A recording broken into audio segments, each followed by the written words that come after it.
Hello everyone, स्वागत है आप सभी का आपके यूट्यूब चैनल एसपी क्लासेस में। इसके पहले वाले लेक्चर में हम लोग प्रश्नावली 4.3 की सभी प्रश्नों को क्या कर लिए हैं, हल कर लिए। इसमें बात करते हैं प्रश्नावली 4.4 के क्वेश्चन को किस तरीके से हल किया जाएगा। तो इससे पहले हम लोग प्रश्नावली जो 4.4 है उसकी कुछ बेसिक कॉन्सेप्ट को देखते हैं कि किस प्रकार के क्वेश्चन को उसमें हल करना है और उसके लिए क्या कॉन्सेप्ट यूज किया जाएगा। तो पहले अगर हम लोग कॉन्सेप्ट को समझे रहेंगे तो क्वेश्चन को सॉल्व करने में हमें क्या होगी, आसानी होगी। आइए देखते हैं कि अगर आपका ये जो चैप्टर है ये क्या है, आपका द्विघात समीकरण का ये चैप्टर है। तो द्विघात समीकरण के बारे में हम पहले बता दिए हैं, लेकिन यहाँ पर एक थोड़ी सी एक क्विक रिवीजन करते हैं कि जो द्विघात समीकरण है वो क्या है, ax square plus bx plus c बराबर 0। अगर इस फॉर्म में कोई भी समीकरण पाया जाता है तो उसे हम लोग क्या कहते हैं, द्विघात समीकरण कहते हैं। अब यहाँ से एक बात आती है कि हमने आपको बताया था कि यदि अगर पावर यहाँ से क्या है, यदि पावर 2 है तो यहाँ से क्या होगा कि इस समीकरण का जो रूट निकलेगा अर्थात जो मूल होगा वो भी क्या होंगे, 2 होंगे। उसे हम अगर x1 और x2 कह दें या फिर अल्फा बीटा जो भी कहना आप कर दीजिए, तो इनके जो ये मूल हैं इनकी जो प्रकृति होगी वो कैसी होगी, यानी कि ये किस प्रकार के होंगे, ये इस प्रश्नावली में हमको क्या करना है, डिस्कस करना है। तो आइए देखते हैं कि ये जो रूट है x1 x2 या फिर तो अगर आपको अल्फा बीटा कहना है तो भी आप कह सकते हैं, तो इसकी प्रकृति कैसी होगी, इस प्रकृति को चेक करने के लिए हम आपको यहाँ पर फंडामेंटल चीज बताते हैं। यानी कि ये बात समझ सकते हैं कि मूलों की प्रकृति कैसी होगी, मूल कैसे होंगे, ये समझते हैं। देखिए यहाँ पर 3 कॉन्सेप्ट यूज करना है। पहला डिस्कस करते हैं कि लिखा अगर हम सॉल्व, देखिए अब इस तरह से ए बी सी अगर कोई भी क्वेश्चन दिया है तो हम अगर उस क्वेश्चन का इस समीकरण से अगर तुलना करेंगे तो ए बी सी का मान हमें क्या हो जाएगा, प्राप्त हो जाएगा।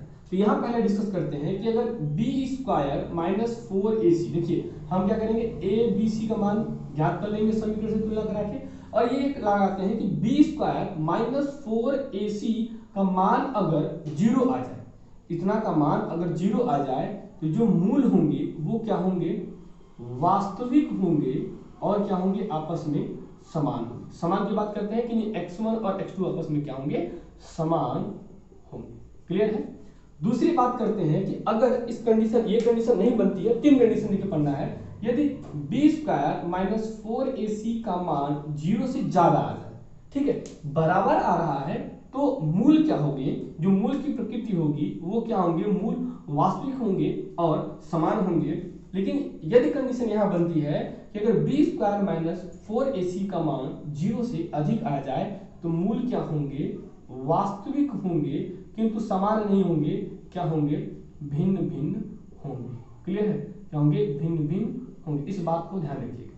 और थर्ड कंडीशन की बात आती है कि यदि बी स्क्वायर माइनस 4ac का मान 0 से क्या हो, छोटा हो, लेस देन क्या हो, 0 हो, तब मूल की प्रकृति क्या होगी, तो इसमें कोई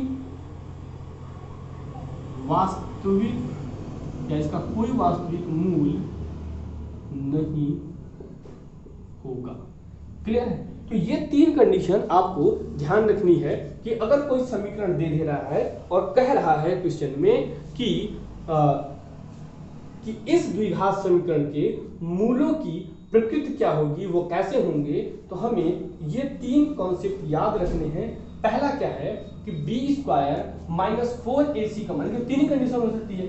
इस बी स्क्वायर, देखिए यहां से एक चीज और समझिए कि बी स्क्वायर माइनस 4ac हम निकालेंगे, या तो ये बराबर होगा 0 से, या तो ये बड़ा होगा, या तो ये छोटा होगा। 3 ही कंडीशन बन सकती है। तो उसी 3 कंडीशन के आधार पर हम यहाँ पर देख रहे हैं कि यदि बी स्क्वायर माइनस 4ac का मान 0 के बराबर हो तो मूल वास्तविक और समान होंगे, बी स्क्वायर माइनस 4ac का मान 0 से बड़ा हो तो वास्तविक और भिन्न भिन्न होंगे, और बी स्क्वायर माइनस 4ac का मान यदि 0 से छोटा हो तो उस समीकरण का कोई भी मूल वास्तविक नहीं होगा। क्लियर। तो ये बात आप नोट कर लीजिए, लिख लीजिए, ताकि आपको क्वेश्चन को हल करने में कोई भी दिक्कत ना हो कि उस समीकरण में जो दिया हुआ समीकरण है उसका मूल की प्रकृति क्या है, वो कैसा है, वास्तविक है, समान है, या वास्तविक है, भिन्न भिन्न है, या उस समीकरण का कोई भी मूल ज्ञात नहीं किया जा सकता। ठीक है, तो आप ये चीज लिख लिए होंगे। तो एक एग्जांपल हम लोग देखते हैं, यहीं पे सॉल्व कर लेते हैं कि कंडीशन क्या बन रही है। एक एग्जांपल छोटा सा ले लिया जाता है।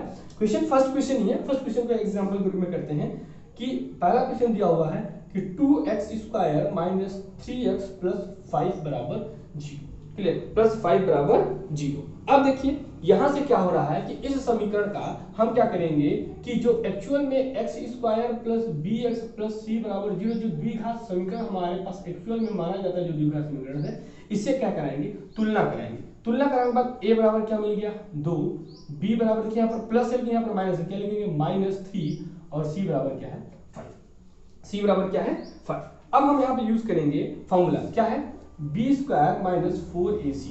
अब देखिए b स्क्वायर में क्या हो जाएगा -3 का square minus 4 into 2 into 5। Clear, तो 3 तरीके यहाँ पर हो जाएगा वो 9 माइनस 5 का 10, 10 हो के 40। यहाँ पे जो वैल्यू आई आप देख सकते हैं कि यहाँ पे जो वैल्यू आ रही है वो -31। अब देखिए ये -31 क्या है, -31 देखते हैं कि 0 से माइनस क्या होता है, छोटा होता है, यानी कि कंडीशन बन गई कि b स्क्वायर माइनस 4ac का मान जो है वो 0 से क्या है, छोटा है। तो जो इस समीकरण के मूल क्या होंगे, इस कंडीशन के अकॉर्डिंग, इस समीकरण का मूल कोई, इस समीकरण का जो क्या होगा मूल, कोई वास्तविक मूल नहीं होगा।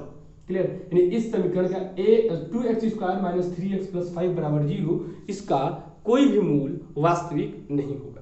तो इस तरीके से हम लोग क्वेश्चन को सॉल्व करेंगे प्रश्नावली 4.4 में कि उसकी प्रकृति क्या है। इन जो 3 कॉन्सेप्ट है इसी बेस पे यूज किया जाएगा। बाकी जो भी आपको क्वेश्चन हम लोग हल करेंगे वो अगले लेक्चर में देखेंगे। आई होप सारी चीजें समझ में आई होंगी। अगर अच्छा लगता है तो शेयर करिए, सब्सक्राइब करिए। Okay, thank you.